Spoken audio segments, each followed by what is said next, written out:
Okay, there we go. So, as we said, main thing at setup for me was just to get you a bit more tilted over. You can sort of see the yellow line there. It's only a little bit. It's amazing when you look at this. You think, in your mind, you're like, oh my God, I'm way down here. It feels like a lot more. In reality, you've moved probably that much, which feels like 4 or 5 foot, okay? But you're more over the ball. Your arms are hanging down. The gap between your legs there is slightly smaller. It's not massively smaller. Yeah. And again, if I'm being hypercritical, we could say, all right, we'll get it a little bit more. But at the moment now, getting closer, and this is what I said to you when you were doing one of those shots, I said, if where you're stood there now, I could say, well, we could get a little bit closer, but because you already feel like you're just in here with no space, moving any closer at the moment would be no good. Do it more gradually. It's got to, exactly. Otherwise, you stand there and you just missing them and go, this is ridiculous, okay? But we're able to hinge the wrist a bit easier. Look on this one here now. As you go back, there's about your wrist hinge. There's nothing really there. The club's nowhere in vision here, so the club's probably putting back towards us. Then it starts coming in. Your wrist hinge now has kind of happened sort of shoulder high. This one as we go back now, okay, because the wrist hinge is already sort of preset a little bit. As your hands sort of get towards your hips there now.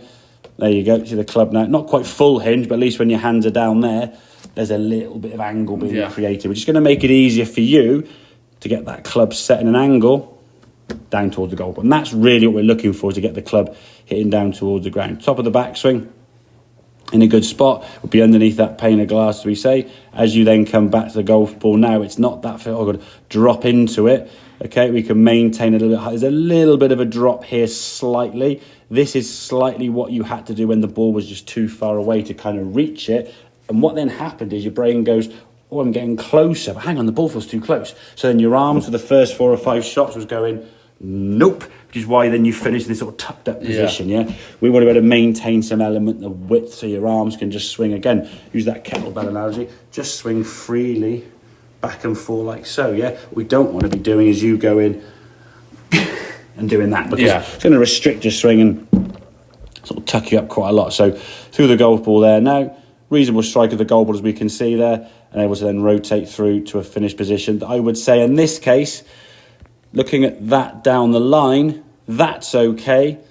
It could come through a little bit more. And that's why I think a lot of that comes from sort of the keeping the head down or tucking things up. And again, if you're reaching out for a ball, your balance, excuse me, your balance is going to be lost. So what's your footwork going to do? Just try and rebalance yourself. So the thought of then doing this doesn't make any sense at all. So you're going to go, okay, I'll just sort of stay and almost grip the ground with my toes and try and maintain it, okay? So if we can get in that better position, setting up with what feels like your arms being a lot more, again, as a rough guide, about a hand's width. I'd say I probably needed to be a smidgen, a smidgen. I think to be fair, where you were getting there towards the end of the first few shots, that you were probably getting closer than this one, okay? So I wouldn't at the moment sort of think, okay, I need to stand a lot closer.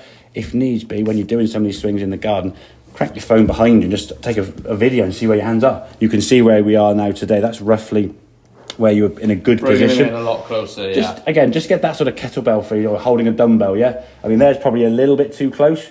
There you go. That's fine.